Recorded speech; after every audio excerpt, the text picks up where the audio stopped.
Bonjour les amis vierges, j'espère que vous allez bien. Bienvenue dans votre guidance générale pour la deuxième quinzaine de janvier, du 16 au 31 janvier. Alors on va aller voir les conseils des guides, les énergies qui vont graviter autour de vous pour cette deuxième partie du mois de janvier, avec juste une petite variante puisque...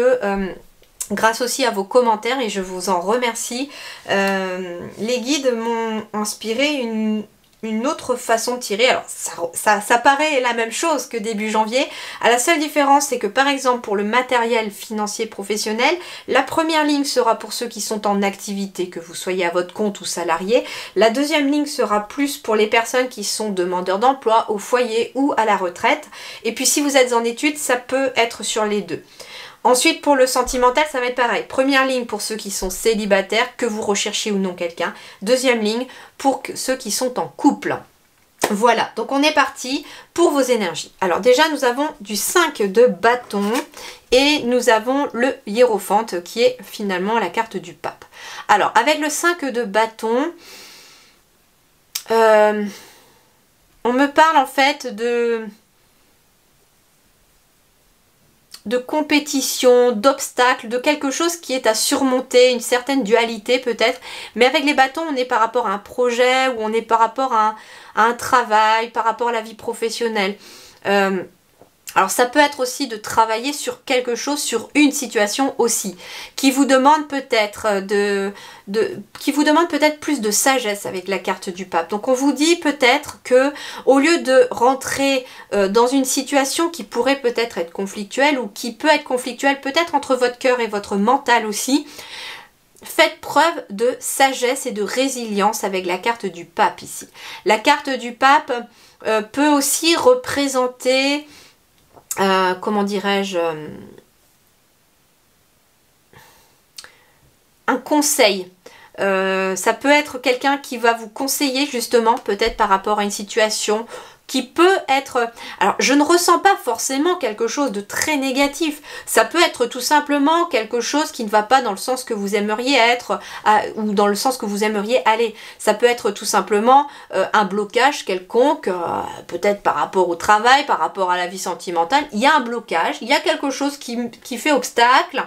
Mais vous allez pouvoir bénéficier des conseils de quelqu'un de très sage, de très avisé. Ça peut être aussi vous. Le pape peut représenter aussi votre sagesse intérieure, votre spiritualité, votre âme quelque part. Et que justement, si le cœur et le mental se battent, entre guillemets, ou se disputent pour une situation, faites preuve du coup à votre sagesse intérieure, à votre spiritualité, pour pouvoir prendre une bonne décision. Enfin, en tout cas, celle qui est la plus juste pour vous. Voyons voir avec le tarot des fées. Nous avons le 5 du printemps. Et ben c'est marrant parce que le 5 de printemps, c'est aussi le 5 de bâton. Alors, but opposé, résultat d'opinions divergentes, sentiment de contradiction envers vous-même ou envers les autres, personne trop ambitieuse. Alors, c'est marrant parce que là, je viens de recevoir le message que ça peut être tout simplement ne pas être d'accord avec quelqu'un dans une situation donnée. Peu importe, ça peut être dans le domaine privé, ça peut être au travail. En tout cas, vous êtes peut-être en désaccord avec quelqu'un. Avec votre moitié peut-être, ou avec quelqu'un de la famille, avec un collègue, avec votre hiérarchie. Vous n'êtes pas d'accord. Il y a quelque chose qui fait qu'on est vraiment sur des opinions divergentes.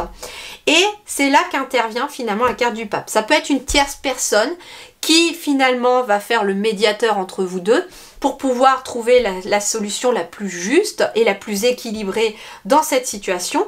Mais ça peut être aussi vous-même qui finalement, au lieu de continuer à vous prendre la tête dans cela, dire à l'autre, bah écoute, on peut peut-être trouver un compromis où tous les deux, nous pourrions peut-être être quand même satisfaits de la situation ou satisfaites de la situation, même si on n'obtient pas chacun ce que l'on souhaiterait vraiment. Donc ça peut être ça aussi, hein, finalement, faire preuve de sagesse dans une situation de divergence. Il est peut-être question aussi, tout simplement, j'entends, que si vous n'êtes pas d'accord avec certaines personnes, il y a des batailles qui n'ont pas besoin d'être menées. C'est ce qu'on vous dit aussi. Et c'est là qu'intervient le pape dans l'énergie, parce que ça veut dire ici qu'avec des personnes, il va falloir faire preuve de sagesse, parce que vous savez très bien que ça finira de conflit en conflit, et que ça sera de pire en pire, si vous ne faites pas preuve de résilience. Parfois, il vaut mieux laisser tomber par rapport à une situation plutôt que de gâcher sa paix intérieure. Alors, quel est l'animal qui vous accompagne ici? Eh bien, c'est l'araignée. Bah justement, le 7, c'est la spiritualité, c'est la vie intérieure. Créativité, féminin sacré. Bien que terrifiante pour certains, l'araignée est un animal totem très puissant. Elle apporte créativité, patience et énergie féminine. Alors, en effet, patience, c'est aussi finalement un peu la sagesse. Ça vous demande de la patience. S'il y a une situation aussi peut-être un petit peu... je dirais pas conflictuelle, forcément, c'est plutôt... il y a une situation qui ne se passe pas comme vous aimeriez que ça se passe. Donc il y a peut-être aussi une certaine frustration, une certaine contrariété qui vient un petit peu se greffer là-dessus. Et là on vous dit avec la carte de l'araignée de faire preuve de patience, parce que finalement tout vient à point, qui sait attendre, comme disait un célèbre écrivain. Et justement, l'énergie féminine, la créativité, alors ça peut être aussi ça, hein. Vous avez peut-être envie de créer quelque chose, de créer un projet, de créer peut-être un projet professionnel ou autre, une activité, et vous êtes peut-être pas d'accord, ça peut être aussi, vous savez, un couple qui, avec les bâtons, sont dans la construction peut-être d'une maison, ils ne sont pas d'accord tout simplement sur la décoration, sur la couleur de la peinture, vous voyez, c'est pour ça que je tiens à minimiser, je ne ressens pas d'énergie trop négative. C'est plutôt des choses, voilà, qui pourraient vous contrarier si vous les laissez vous contrarier, tout simplement. Mais si vous faites preuve de sagesse et de tempérance, ça devrait aller un peu plus facilement. Alors, voyons voir ici sur le plan professionnel, matériel et financier, l'énergie principale pour tout le monde. Alors, bon, très intéressant, nous sommes sur le chevalier d'épée. Le chevalier d'épée, eh bien, il nous parle de motivation, il nous parle d'initiative, il nous parle de courage et d'ambition. Donc, vous avez vraiment cette énergie de prendre le taureau par les cornes, d'avancer, d'aller de l'avant et de prendre des décisions aussi qui sont mûrement réfléchies, j'entends. Ça veut dire aussi, avec les épées, on est dans l'intellect. Donc, on est aussi sur une sorte de réflexion qui arrive à son terme pour aller vers maintenant de l'action quelque part. On agit. Avec le chevalier, on est quand même sur une énergie de mouvement. Le cavalier, il se met en route. D'accord? Donc ça peut dire aussi que vous pourriez avoir peut-être de l'ambition. Et c'est bien, justement. Elle est bien cette énergie parce que ça peut concerner justement un projet que vous avez envie de mettre en place, projet professionnel ou autre, qui se concrétise dans la matière, mais que vous avez envie de réaliser, et donc vous êtes ambitieux ou ambitieuse par rapport à ça, mais ça c'est très bien, me disent les guides, il vous en faut aussi pour pouvoir avancer. Alors pour ceux qui sont en activité, voyons voir, nous avons le lieu. Nous avons l'étoile. Bon, alors ça peut être quelqu'un qui est en activité professionnelle à son compte ou pas et qui est peut-être amené à chercher un lieu de travail ou un nouveau lieu pour exercer son activité. Et on me dit avec l'étoile, gardez espoir, ça va se faire. Vous allez trouver le lieu idéal pour travailler ou vous allez en tout cas réussir à... Alors ça peut être quelqu'un qui a déjà un lieu mais voilà, qui est peut-être... qui a besoin d'être guidé dans je sais pas trop comment expliquer ce ressenti. Ça peut être quelqu'un qui a envie de construire son lieu professionnel ou qui a envie de rénover, qui a envie de trouver un nouveau lieu de travail aussi. Ça peut être ça. Ça peut être quelqu'un qui travaille à la maison, qui est en télétravail. Mais voilà, il y a une notion de mouvement ici aussi. Ça peut être un changement de lieu de travail, hein. En effet, ici, avec la carte des cigognes et le lieu, ça peut être un changement de lieu de travail, une mutation, pourquoi pas, pour certains d'entre vous. Il peut être question également d'une évolution, hein, par rapport au sein même de son travail. Il y a quelque chose qui évolue dans le bon sens parce qu'avec l'étoile, vous êtes guidé aussi. Il y a des synchronicités aussi qui vont se mettre en route sur votre chemin par rapport à une évolution professionnelle. C'est très bénéfique parce qu'on a quand même la cigogne qui est une évolution favorable. Donc sur le plan professionnel, il y a une évolution favorable. Alors pour ceux qui sont sans activité ou à la retraite, alors nous avons la féminité, nous avons le jardin et nous avons la communication. Alors, suivez votre intuition, c'est ce qu'on me dit, surtout concernant peut-être une entreprise publique ou un domaine public. Ça peut être aussi le fait de garder contact avec les autres. Il peut être question aussi, si vous avez envie d'appeler tout particulièrement une entreprise, si vous cherchez du travail, etc., allez-y, me dit-on, soyez dans la communication. Vous pourriez aussi, pour d'autres, recevoir un appel ou un message venant peut-être d'une institution publique ou d'une grande entreprise, en tout cas, vous allez recevoir un message ou un appel. Et c'est un message ou un appel qui va activer votre côté émotionnel et intuitif. Donc ça veut dire que par rapport à ce qu'on va vous dire au cours de ce message, il va falloir activer l'intuition sur le fait de pourquoi j'ai eu cette réponse, si c'est un oui, pourquoi est-ce que du coup quelle entreprise je dois choisir si j'ai le choix entre deux entreprises par exemple, hein. J'ai quand même beaucoup de deux, donc ça pourrait aboutir à un contrat, hein, pour certains, j'ai quand même beaucoup de deux, donc il peut être question, hein, d'un contrat qui peut se présenter à vous, une nouvelle opportunité de contrat, mais qui va peut-être demander une certaine négociation ou beaucoup de discussions. Ouais, derrière j'ai le travail, donc, et comme j'ai terminé par votre ligne, j'ai le travail et la hiérarchie. Donc ici, il y a bien ici des nouvelles qui arrivent d'une hiérarchie pour éventuellement une proposition de poste ou de travail. Ça peut être aussi, si vous êtes à la retraite, au contraire, une association, pourquoi pas, une nouvelle activité et qui viendrait peut-être de la part, ou une proposition de la part d'une personne extérieure. Voyons voir sur le plan sentimental, l'énergie principale, nous avons le chariot. Très intéressant le chariot, puisque nous sommes sur une notion encore de mouvement avec la carte du chariot. Nous sommes sur du progrès, sur peut-être des déplacements, donc il peut être question de voyage, de déplacement pour certains d'entre vous. Il peut être question aussi, oui, de progrès, soit au sein d'un couple qui va progresser, ça peut être une relation qui progresse de petit à petit, on apprend à se connaître éventuellement. Ça peut être la vie sentimentale qui progresse parce que vous avez travaillé peut-être sur une dépendance affective, sur une blessure, qui va vous permettre aujourd'hui d'avancer vers les étapes suivantes dans les relations. Alors voyons voir pour ceux qui sont célibataires, que vous recherchez ou non une relation.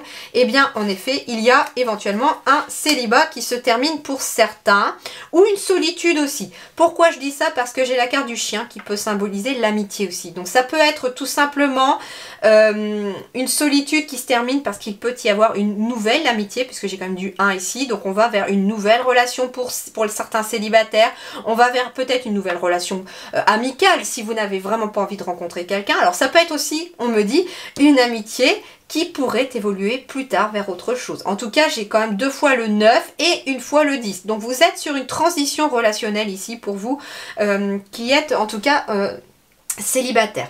Ça peut être, voilà, on met fin au passé et on va de l'avant aussi. On reprend confiance. Le chariot, c'est la confiance en soi aussi. Et le chien, c'est la confiance en soi. Donc on avance vers plus de confiance en soi. On reprend du poil de la bête, j'entends aussi ici.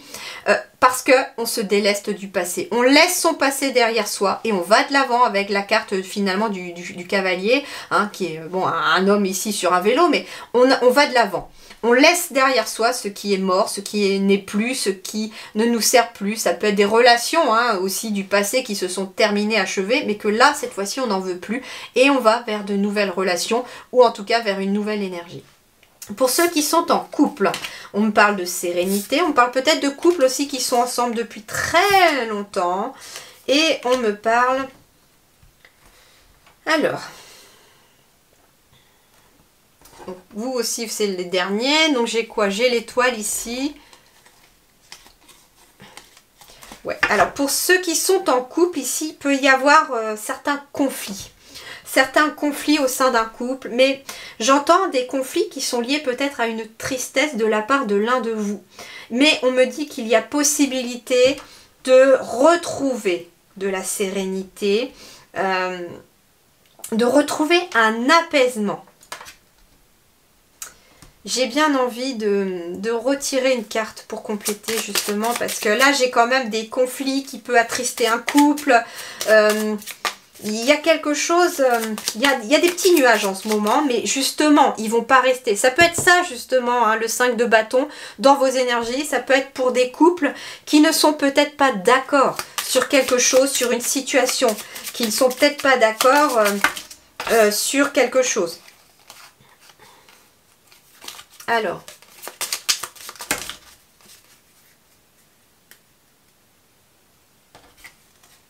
Bon, on va évoluer vers plus d'équilibre et d'ancrage ici, mais j'entends quand même le mot communication pour vous. Hein. Il est question aussi d'aller de l'avant et de communiquer davantage pour sortir de cela. Peut-être ne pas hésiter à dire ce qui vous chagrine ou à essayer de comprendre si c'est l'autre qui est chagriné, pourquoi l'autre est chagriné. Et c'est en fait un certain fardeau, il y a quelque chose qui pèse sur quelqu'un, dans le couple ici, ça peut être sur vous-même ou sur l'autre et qu'il faut peut-être quelque part, j'entends crever l'abcès pour pouvoir améliorer une situation et retrouver une certaine sérénité. Ça peut être en lien aussi avec des enfants, peut-être n'êtes-vous pas d'accord, peut-être sur quelque chose en lien avec des enfants. Ça peut être également un couple, l'un a envie d'un enfant, l'autre n'en veut pas pour l'instant et ça peut chagriner un et puis ça peut être un petit peu source de conflit ou pas. Voilà. Mais j'ai quand même cette notion de une sérénité peut-être retrouvée, mais il faut comprendre pourquoi est-ce que on est dans quelque chose, qu'est-ce qui vous pèse ou qu'est-ce qui nous chagrine. On me dit que ça fait aussi peut-être travailler des émotions intérieures. C'est un couple qui se fait travailler mutuellement pour ses émotions aussi. Ok. Vie intérieure et spirituelle, qu'est-ce qu'on vous dit pour vous? Le 3 de bâton. Alors, le 3 de bâton, on va me parler de progrès intérieur, de quelque chose qui va évoluer. On me parle de se tourner vers l'avenir, de se tourner vers de nouvelles énergies et de laisser derrière soi peut-être certaines choses. Alors, on a quoi ici? La force, bien. Bon, on retrouve une certaine force intérieure ici, pour cette deuxième quinzaine de janvier. On va de l'avant, c'est ce que je vous disais. Ça peut être en effet un progrès, être capable aussi d'entreprendre quelque chose de nouveau, de se tourner vers l'avenir, voilà, parce qu'on retrouve une certaine force intérieure. Et d'ailleurs, il est question de prendre conscience aussi de cette force intérieure. C'est marrant parce qu'elles sont l'une sous l'autre. Et j'ai un homme qui tourne le dos finalement à la force intérieure. J'ai l'impression ici qu'on me parle pour vous de ne pas avoir conscience de la force que vous avez à l'intérieur de vous. Parce que pourtant vous êtes quelqu'un de très très forte et de très très fort. Et que vous avez la capacité d'affronter n'importe quel obstacle à partir du moment où vous reprenez confiance en vous aussi. Mais voilà, écoutez votre sagesse, cette deuxième quinzaine de janvier. Ne rentrez pas forcément en conflit, c'est ce qu'on vous dit, ou en désaccord avec une situation ou avec quelqu'un. Si finalement c'est peine perdue, faites preuve de sagesse par rapport à certaines situations, mais il y a quand même une évolution dans l'ensemble vers de meilleures énergies, mais il y a peut-être des choses à comprendre intérieurement, mais des choses aussi à prendre conscience intérieurement, et notamment que vous avez une grande force intérieure. L'éléphant, c'est aussi un symbole de sagesse, les amis. Donc, en effet, vous avez cette capacité de faire les choses peut-être plus sagement, de ne pas réfléchir, de ne pas agir sous le coup de l'impulsivité. C'est ce qu'on me dit aussi pour vous les vierges. Ne réagissez pas sous le coup de l'impulsivité. Prenez le temps de peser le pour et le contre. Prenez le temps de faire preuve de votre sagesse intérieure. Voilà les amis, je vous souhaite en tout cas une très très belle deuxième quinzaine de janvier. Prenez grand soin de vous, à très bientôt et merci du fond du cœur.